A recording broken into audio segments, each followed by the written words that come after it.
bem, precisa de alguma coisa, eles vão ver de conversa. Nós estamos lembrando do tempo passado. Glória a Deus. Paz seja convosco. Estão preparados para mais uma rodada? Não? Eu não sei se para você foi ardido, mas para mim a oração foi bem ardida. Porque primeiro quem recebe sou eu, né? Glória a Deus. Bom, nesse segundo período nós estamos estudando o Sermão do Monte, dentro da quarta bem-aventurança, bem-aventurados que têm fome e sede de justiça, porque eles serão fartos. Não.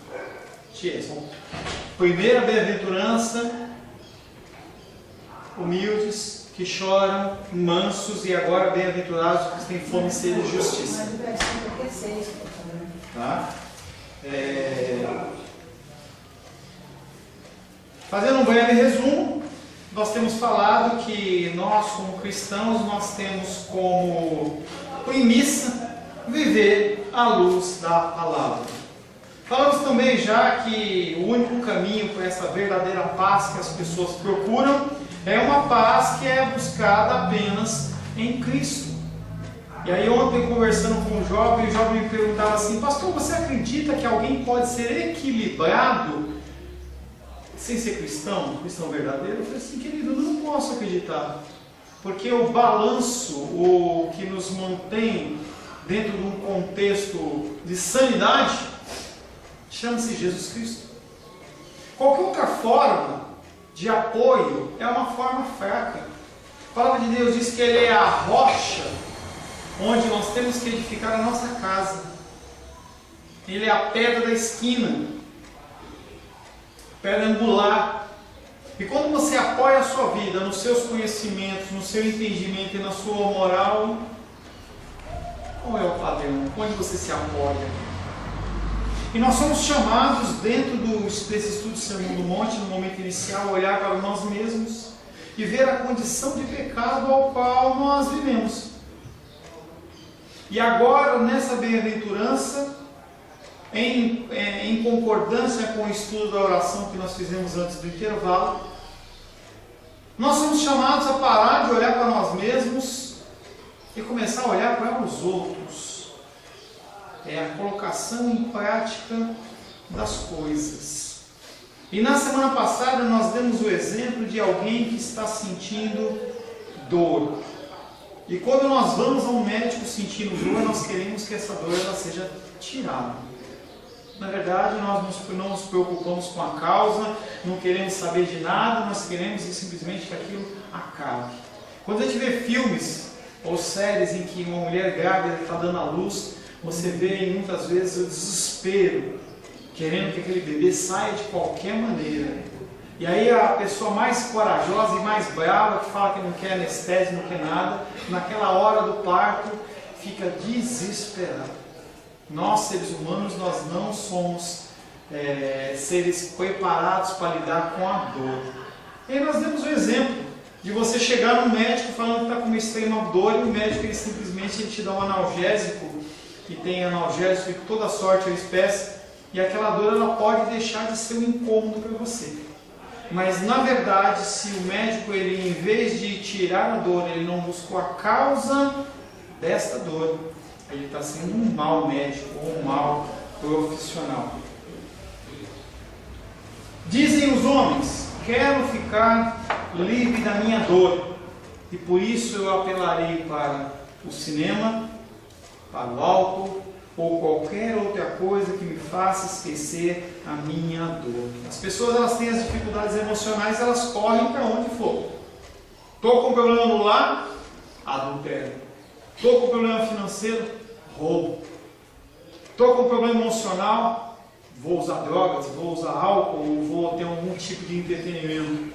Tem pessoas que têm as dificuldades emocionais dela e vão no cinema, e aí a pessoa entra no cinema no primeiro horário e vai sair no último horário, pela sensação de estar apenas dentro de um contexto coletivo de calma e paz.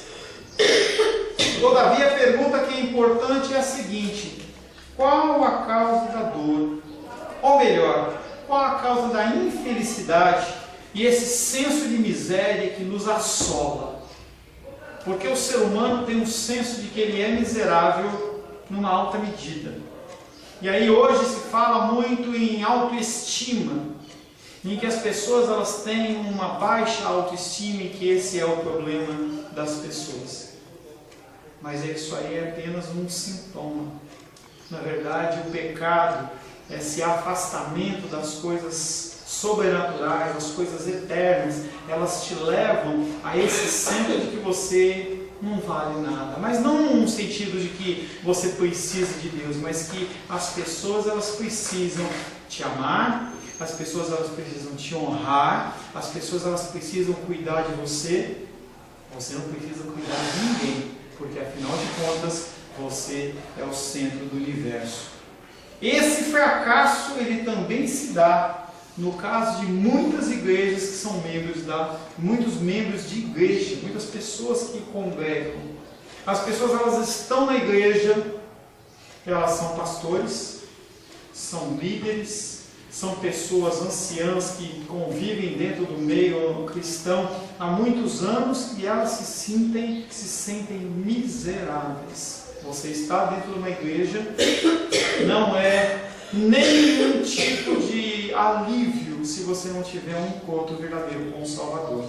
Conversava ontem com o irmão Paulo e ele falava de um pastor amigo dele. Ele estava falando sobre finanças e ele falava que esse pastor de uma grande igreja, ele estava com dificuldade financeira. E aí ofereceram para ele um cartão de crédito de 10 mil reais. E aquele homem foi lá e pegou o cartão de crédito e sacou os 10 mil reais da linha de crédito que ele tinha lá. E foi todo contente contar para o Paulo. Falou: Paulo, resolvi minhas dívidas, resolvi os meus problemas. E aí, como que você vai pagar isso? 60 parcelas de 500 reais. Falou: você fez a conta? Você pegou 10 e vai pagar 30? Não, mas dá para fazer tudo certo, eu vou me virar. E o seu carro? Não, meu carro eu refinanciei ele na mão de um agiota. Aí você olha a vida da pessoa totalmente desestruturada, sendo um pastor de muitas ovelhas, mas que não vive os princípios da própria palavra de Deus.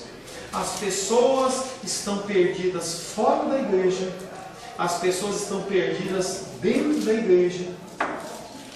No intervalo eu estava conversando com uma pessoa no WhatsApp, mandei a mensagenzinha de hoje,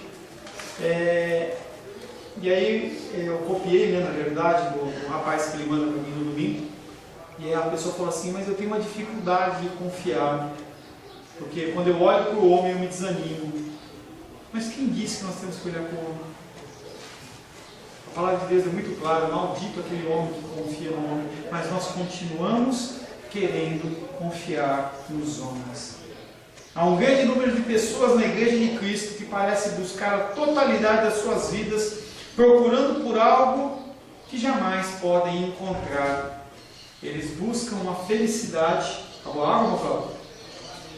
É água que você quer? Não. As pessoas elas ficam buscando uma felicidade, mas uma felicidade fora de Cristo.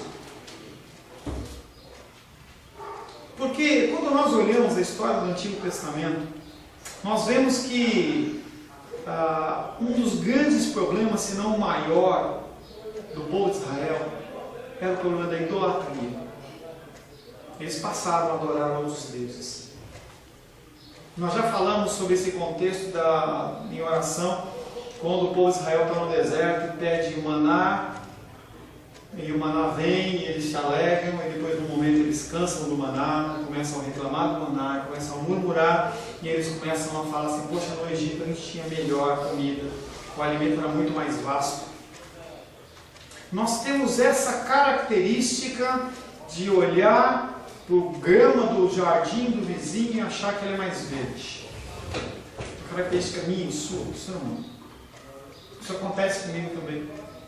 Às vezes eu olho igrejas de pastores que não tem nada de cristãos e eu me questiono no meu pecado e falo: por que a igreja dele tem tanto e a minha não tem? É o meu pecado. Eu estou olhando como o povo de Israel de uma forma idólatra, com uma condição que não é abençoada nem para mim e nem para você. O que vai resolver na nossa vida? Nós temos 500 membros. Com certeza vai aumentar o número de problemas. tempo que eu já não consigo dar para você, vai piorar. Será que é isso que Deus quer? Mas as pessoas, elas ficam buscando a felicidade. E hoje o grande bezerro de ouro do cristão chama-se bênção. A pessoa ela não vai para a igreja para adorar a Deus. Ela vai para buscar bênção. É a bênção da cura, é a bênção financeira, a bênção emocional, a bênção disso, a bênção daquilo. E a gente vê as igrejas lotadas de testemunhos e pouca ou nenhuma palavra. Horários inteiros, horas inteiras, em que a pessoa ela fica o tempo inteiro dando testemunho de cura, de bênção disso, bênção daquilo, e nada de palavra. Milhares de reais gastos simplesmente dando testemunho. Vem aqui contar. Eu não estou dizendo para você que você não tem que fazer isso, mas você também tem que entender que o centro de um culto não é dízimo e oferta, não é recolhimento de dinheiro. O centro do culto não é o louvor. O centro do culto não é o testemunho. O centro do culto chama-se Palavra de Deus. É onde tem que estar focada a maior quantidade do tempo. Não é em venda de livros. A gente vê pastores famosos aí que eles passam um horário dele de 1 hora e ele passa 40 minutos vendendo livro, vendendo apostila, vendendo isso, vendendo aquilo. Onde está a palavra? Pastor, permita. Ontem eu estava assistindo um programa na televisão e o pastor muito, a igreja super lotada. Ele falou sobre tudo. Aí ele disse, estou precisando, Deus me falou que eu transmitisse a vocês. Eu estou precisando de 50 pessoas para doar 50 reais. Deus foi bem específico, né? Ele mandou um e-mail para ele ou foi o WhatsApp? Aí depois 100. 10 pessoas, 100 reais. Depois 10 de 750. E foi subindo até 1000. Aí eu estava até interessado na palavra, estava uma palavra, uma mensagem muito bonita. Mas aí nós todos somos inteligentes. Tá? Deus ia falar assim, 10 Não. Nós todos somos inteligentes. Tá? Não tem ninguém aqui que tem um problema de deficiência mental, creio, entendeu? Imagina que você está fazendo uma reforma na sua casa.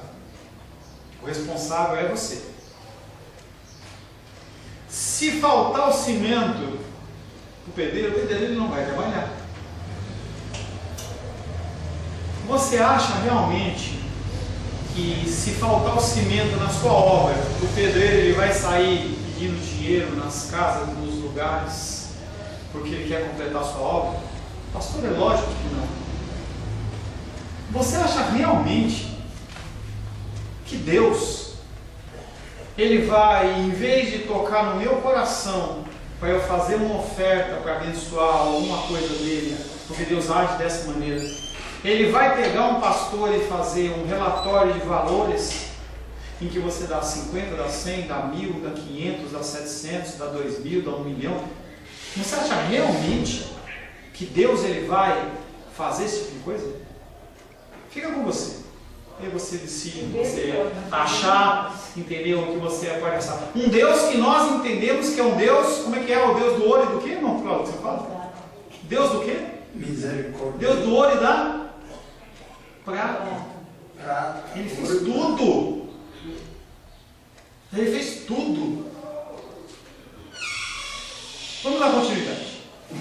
Mas a verdade é que as pessoas elas ficam buscando a felicidade fora dos propósitos de Deus. Ficam se buscando as bênçãos de Deus sem Deus. Essas pessoas elas vão de reunião em reunião, campanha em campanha, na esperança de que obterão aquela coisa maravilhosa que procuram. Aquela experiência que haverá de enchê-las de júbilo, haverá de arrebatá-las com aquela êxtase, porque é isso que a pessoa quer.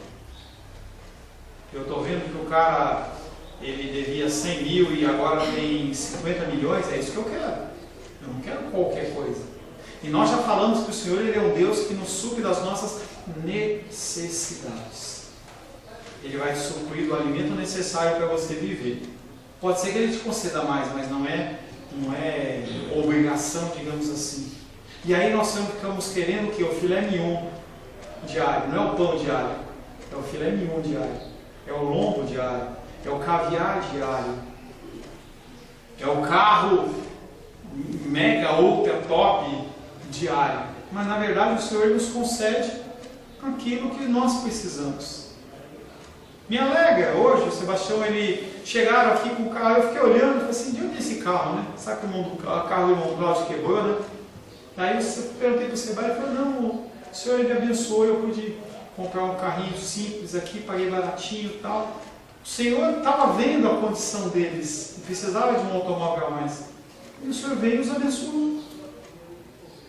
Não é uma BMW? É uma BMW, Sebastião? Não é. É uma Mercedes? Não. Mas é o necessário para ele poder fazer as atividades dele.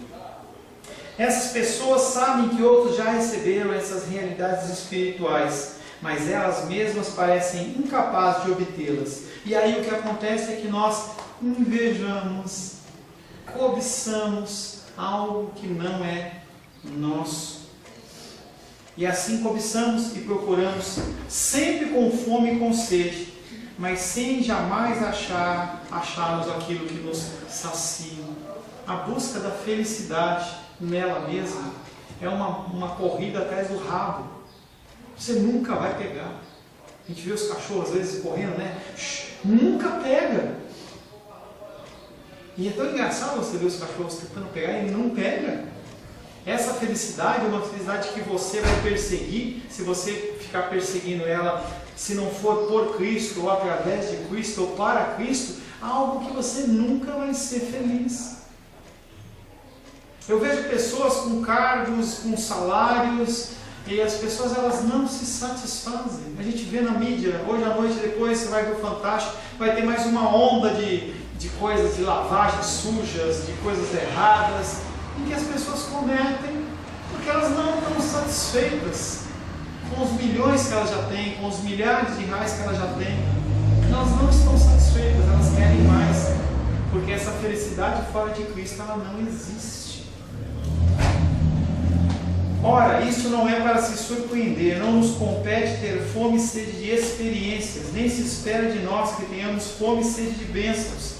Se quisermos ser verdadeiramente felizes e abençoados, então precisamos ter fome e sede de justiça. Não convém que nós ponhamos a felicidade e a bênção acima da justiça, quanto à ordem de prioridade. Eu não estou falando que você tem que ser um miserável, eu estou dizendo para você que você tem que buscar Deus em primeiro lugar, tem que ser a sua prioridade. Enquanto você ficar relutando, eu dava esse exemplo para o jovem ontem, é como um peixe, o Sebastião gosta de peixe, né? Quando o peixe, ele está lá nadando, aí joga a isca, lembra, Sebastião? Eu falei lá no lote ainda isso aí. O cara joga a varinha de pesca, aí está aquela isca suculenta, o peixe vai lá e nhaca, ele é fisgado. E ele briga, e ele vai, e ele luta. Depois ele vai, como você vai? Ele vai de lado, aí cansadinho. Porque não tem jeito, a vontade de Deus ela vai se cumprir na minha vida e na sua vida. Para aqueles que são do Senhor, entendeu? A única coisa que você pode fazer é se render à vontade de Deus. Se quisermos ser verdadeiramente felizes, se quisermos ser verdadeiramente abençoados, precisamos ter fome e sede de justiça. Não devemos colocar a felicidade e a bênção acima dessa justiça divina, que nós já falamos que é esse despojar dos pecados, a limpeza das suas vestes, para que você possa ter um relacionamento com Deus, porque sem santidade ninguém verá a Deus. Não, pois a felicidade e a bênção são coisas que Deus acrescenta àqueles que buscam a sua justiça. As experiências abençoadas, elas são dádivas de Deus, mas aquilo que devemos procurar é a sede, é a fome de justiça. Todas as dificuldades que assediam o mundo atual devem-se ao fato de que o homem não está bem com Deus. As pessoas, elas não estão bem com Deus, não conseguem se relacionar com Deus. As pessoas que a gente acompanha, a pessoa chega e fala assim: olha, eu estou voltando para a igreja, eu estou chegando, eu não quero mais largar esse Deus é maravilhoso, eu quero ficar com Ele, eu quero aprender. E você pega a pessoa, pega no colo, tira os carrapichos, e vai tirando os carrapichinhos, aí a pessoa, que ela se sente um pouquinho melhor, volta para a lama. É triste. A pessoa, ela tem mais satisfação nas coisas do mundo do que nas coisas de Deus. Se a luta vier sobre a vida da pessoa, a pessoa ela corre para Deus. Mas passou a dificuldade, ela sai. Ela tem tempo para ir para o clube, ela tem tempo para ir para a casa da mãe, do pai, ela tem tempo para sair, tem tempo para todas as coisas. Mas Deus, Ele entende. E a pessoa simplesmente não vai para a casa do Senhor. Simplesmente ela tem outras prioridades. Falava outro dia com uma pessoa, e eu dei algumas tarefas para a pessoa, e a pessoa falou para mim assim: eu não tive tempo. Depois que a gente ficou se encontrar 15 dias, e você não teve tempo? Não tive tempo. Mas você não entendeu? Não tive tempo. Eu falei: não teve tempo? Ela falou: não. Eu falei: você está aqui comigo, sendo aconselhado, e você tem o teu filho na creche, certo?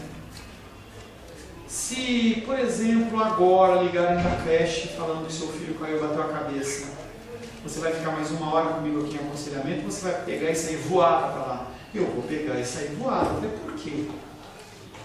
Pastor, é lógico, é a minha prioridade. Qual é a sua prioridade? Qual é a minha prioridade? Porque nós sabemos dar a urgência necessária para as coisas que acontecem fora do que nós estamos esperando. Mas e Deus? As pessoas, elas não dão Deus, não tem Deus como prioridade. Nós estamos longe de Deus, e isso tem sido a grande tristeza das nossas vidas. Esse é o ensinamento da Bíblia de capa a capa. Você tem que se corrigir e voltar para Deus. Assim sendo, o desejo de obter a justiça é o desejo de se estar bem com Deus, é o desejo de se afastar do pecado, porque o pecado é exatamente o que te afasta de Deus. O homem pela qual temos estado a buscar nos termos da bem-aventurança é um homem que já viu que o mundo no qual ele vive é influenciado por Satanás, e ele está querendo se afastar dessas coisas. Você tem que olhar para o mundo que você vive e não se isolar numa caverna, não sair mais de casa. Agora, pastor, eu não vou sair mais de casa, as minhas contas eu pago só pela internet. Mercado, eu ligo lá para o mercado e eles entregam em casa, eu nem saio de casa. Falo com as pessoas só por telefone e olhem lá. Não estou falando isso. Nós somos sal da terra e luz do mundo, nós estamos aqui para fazer a diferença. O que não pode acontecer é que as coisas do mundo venham a me influenciar, te influenciar de tal maneira que você esteja cada vez mais se afastando de Deus. E é isso que o mundo faz. Cada vez ele te afasta mais de Deus. Efésios capítulo 2, verso 1, 2 e 3.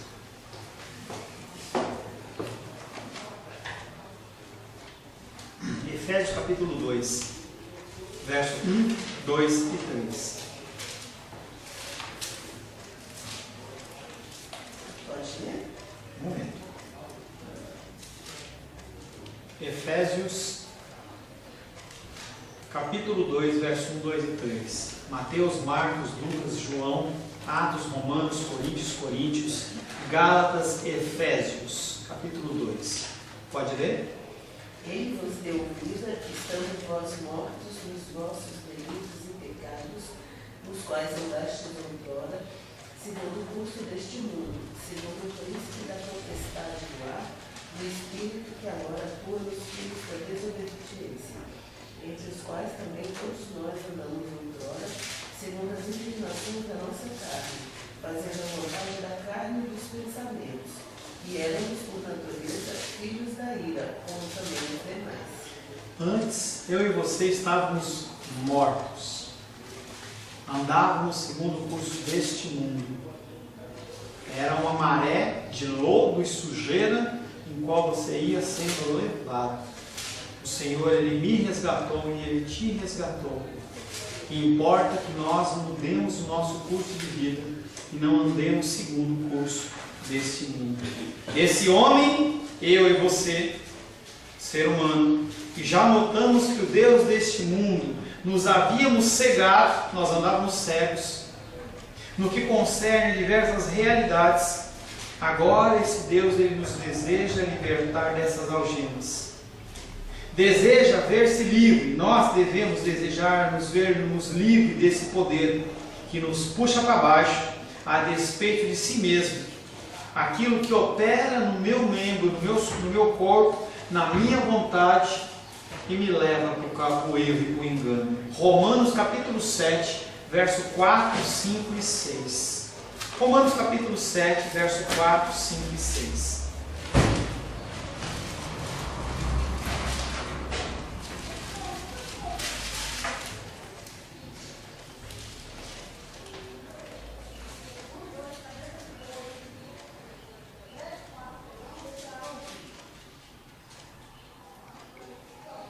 Quanto? 7, de 4 a 6. Assim, meus irmãos, também vós morrestes relativamente à lei, por meio do corpo de Cristo, para pertencermos a outro, a saber, aquele que ressuscitou dentre os mortos, a fim que frutifiquemos para Deus. Porque quando vivíamos segundo a carne, as paixões pecaminosas, postas em realce pela lei, operavam em nossos membros, a fim de frutificarem para a morte.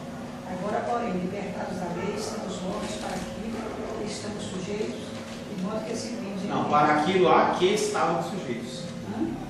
Para aquilo a que estávamos sujeitos, de modo que servimos em unidade de espírito e não a caduquice da terra. Caducidade da lei. Entenda que a lei, ela é verdadeira, ela não deixou de ter o efeito dela, mas a ótica, assim, uma ótica do Espírito Santo. Então você está livre do domínio da lei. Quando a gente vê o contexto de igreja primitiva, as pessoas que se convertiam ao cristianismo, elas eram oprimidas pelos judeus, porque eles tinham que cumprir uma série de regulamentos, série de ordenanças, que não eram ordenanças que a própria palavra dizia. É o conceito da experiência ou da tradição, em que eu coloco no mesmo patamar uma coisa que eu acho que é certa, em relação ao detrimento da palavra. Nós estamos livres dessas coisas. Nós não temos que seguir a lei no sentido de ritual. Você não tem que trazer um bichinho aqui para ser morto para você poder assistir o culto. Você não tem uma vestimenta sacerdotal, apesar de quando a gente vem na igreja a gente se veste um pouquinho melhor. Mas se você vier de camiseta, de bermuda, de short ou de chinela havaiana, não vai fazer diferença nenhuma. Porque Deus, Ele não está preocupado com essas leis cerimoniais. Essas coisas ficaram para trás. Mas em contrapartida, nós temos que olhar para as coisas do qual nós já fomos libertos e não nos enredarmos novamente nessas coisas. O Senhor, Ele é claro nos seus ensinamentos e nós voltamos novamente ao vômito vez após vez, porque o Senhor tem nos ensinado. E o ensinamento, ele bate na mesma tecla: obediência, transformação, mudança. E nós temos que mudar as nossas vidas. Tal homem aspira a ser liberto do poder da tirania e da servidão do pecado. Porém, o conceito em foco é ainda mais amplo do que isso que dissemos acima. Não é só você não cumprir, não você concretizar um ato. Não é só você não roubar, não é só você não mentir, não é só você não adulterar. Mas o conceito da graça, ele vai além. Pastor, já está difícil só cumprir o mandamento, é mais difícil. Porque ele fala que se um homem, e aí o exemplo é para o homem, mas serve para a mulher, se você olha para alguém do sexo oposto com desejo, você já adulterou. Fale, minha querida, você está muito em silêncio aí. Pastor, eu já me debati muito com essa história. E eu acho que é assim. Eu vou dizer como é que eu vejo. Se você olha no sentido daquilo, você na verdade já adulterou. Mas eu raciocino assim, já adulterou por quê? Porque eu vou perseguindo aquela ideia, perseguindo até chegar o momento de eu adulterar. Antes fosse, querida, antes fosse simples assim. O problema é o que você está maquinando na sua mente. Porque você colocar em prática uma coisa, não quer dizer que a sua mente, o seu coração está todo impuro, desejoso do adultério, da sexualidade exacerbada. Porque se fosse assim, seria muito simples. A pessoa alugava um filme pornográfico e ela sentava ali e via aquele lixo, mas ela não concretizava, então estava tudo certo. O problema que Deus vê, o Deus olha, é muito além disso. Ele olha para o meu coração, o seu coração, o meu desejo, o seu desejo. Porque eu posso falar para você, Maria dos Reis, como eu te amo, e eu estou no meu coração morrendo de ódio por você, e eu estou matando você de outra maneira. E é Deus que Ele está além disso, Ele está jogando o patamar na lona acima. Se você está roubando, a Bíblia diz no Antigo Testamento, não roube. O Senhor Ele fala, não é só isso. Se você estava roubando, não roube, mas você trabalhe para ajudar aquele que precisa. Para mim, Deus deixou a gente com uma capacidade de entendimento para entender certas coisas. Porque se eu não fiz nada, como é que eu na verdade fiz, meu Deus? Mas é que na nossa natureza pecaminosa, para a gente, acho que a gente só pensar não é pecado, mas para Deus o pensamento já. Mas aí então ninguém vai ter uma vida decente não. Mas ninguém tem! Todo mundo pensa. Todo mundo, concordo, é isso aí. Por isso que a gente tem que estar o tempo inteiro na presença de Deus pedindo perdão. E o que o Senhor Ele coloca como padrão não é mais o cumprir, sim a gente começar a trabalhar na nossa mente, porque o campo de batalha é na tua mente, em que você tem que começar a procurar não ter mais esse desejo. Você tem que começar a lutar contra a sua vontade. E aí, a vontade sua é a sua carne, a militação da alma e do espírito o tempo inteiro. Pastor, você consegue? Não! Mas pela graça do Senhor Jesus Cristo. Pois todo mundo nessa vida é adúltero. Mas é! Mas eu não falei que não é, querida. Eu sou adúltero. Eu sou adúltero. O cara passa aí fora, mas o pastor é louco. Entendeu? Não vou para essa igreja, não. Não vou para essa igreja. Gente, todos nós cometemos os pecados quando está armado dentro do nosso coração. A concretização da coisa é acima, apenas um grau a mais.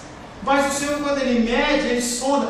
O Davi não fala assim, Senhor, olha os meus caminhos e vê se tem um caminho mau. Ele falou o quê?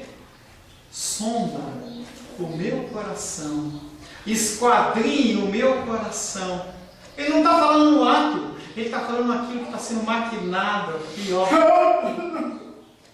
É mais difícil. Por isso que a época da lei era uma coisa, a época da graça, ela é mais difícil. Aquele que está mentindo, não minta. E além de não mentir, ele tem que falar a verdade. E você só consegue falar a verdade quando você consegue lutar contra a sua mente. Concordo. Entendeu? É muito mais complexo. Gente, era mais difícil a gente viver no Antigo Testamento do que agora. Porque o Espírito Santo, ele constrange a minha vida e a sua vida. No Antigo Testamento, o Espírito Santo, ele vinha e executava obras específicas. Ele vinha sobre Sansão, dava aquela força. Vinha no profeta, trazia a palavra. Mas ele não ficava. Agora ele habita no meu coração e no seu coração. Isso isso aí realmente nunca vai entrar na minha pobre cabeça. Fica, querida, aí é luta sua contra a palavra de Deus. Eu não posso fazer absolutamente eu só nada. apenas quero raciocinar um raciocínio maior. O raciocínio maior é o raciocínio de Deus. E Ele está dizendo que quem fala é Jesus. Jesus está falando, se você na sua mente, você já olhou para uma mulher com desejo impuro, você já adulterou. Não é Paulo que está falando, eu não estou trazendo uma doutrina do meu coração, da minha vontade, mas é a palavra de Deus que está dizendo. Pastor, eu não acho que é isso.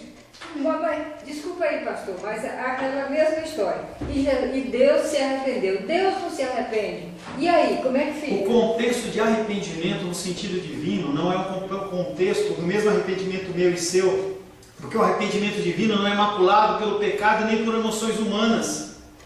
A palavra que foi traduzida como arrependimento foi a palavra mais próxima no português que ele poderia expressar um sentimento como aquele. Eu estou fazendo a mesma comparação entre essa e a outra. Não, querida, mas ele está falando do homem que é pecador. Não é Deus. Não está falando do arrependimento de Deus, está falando do arrependimento do homem. O pecado, Deus não tem pecado. Ele é isento de pecado. E nós somos maculados pelo pecado. É só uma analogia mesmo, pastor. Não, amém, querida. Amém. Eu não tenho como testificar isso. O que eu posso falar é o que a Bíblia está dizendo. Mais nada.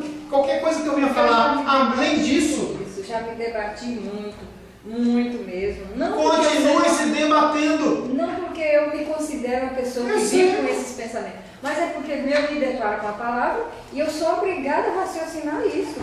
Sou obrigada a pensar profundamente nessa palavra. O que acontece é que você está pensando e raciocinando dentro do princípio judiciário brasileiro e nós estamos falando de justiça divina, que é um conceito diferente. O nosso estilo é de comparação. Se eu falo de cadeira, você pensa numa cadeira. Mas se eu falo de coisas, raciocínios divinos, é só o Espírito Santo para nos constranger e nos confortar ou nos levar ao arrependimento. Eu não tenho nenhum problema, querido, com uma dificuldade que você tem. Eu tenho outras, muito piores que as suas. Gente, eu não sou santo. Eu não sou o cara que é a luz da verdade. Eu tenho momentos que eu olho a Bíblia e eu falo, não concordo com isso. O meu raciocínio é humano, porque eu tenho que estabelecer comparativos humanos, mas o pensamento de Deus são acima do pensamento humano. As coisas de Deus só podem ser verdade para mim e para você a partir do momento em que Deus fala. Por isso que eu não posso julgar você.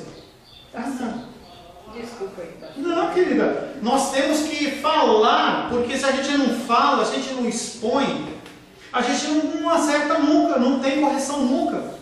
E o objetivo de você estar numa escola dominical é você poder falar suas dúvidas, e você expor que você concorda ou não concorda, e você não vai ser colocado na cruz, não vai ser o cara que falou contra o ungido de Deus, não tem isso. Nós temos que aprender. Se a gente não aprender, a gente não faz, a gente não ensina.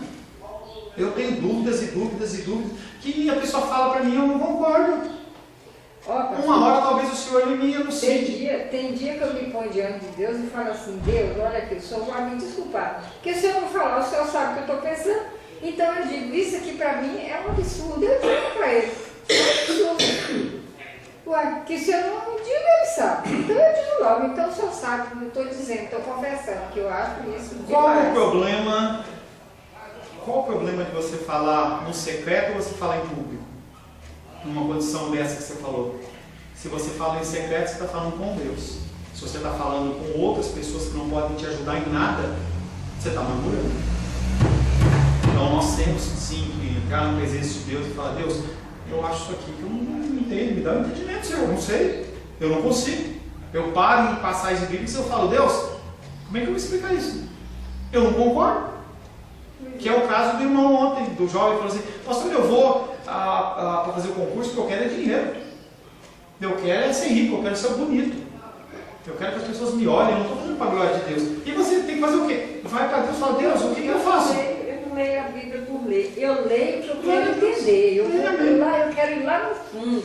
Eu quero entender. E aí quando eu não entendo, eu fico desse jeito. Tá certo. Fique assim é saudável. Continue buscando. Talvez o Senhor lhe te traga o entendimento.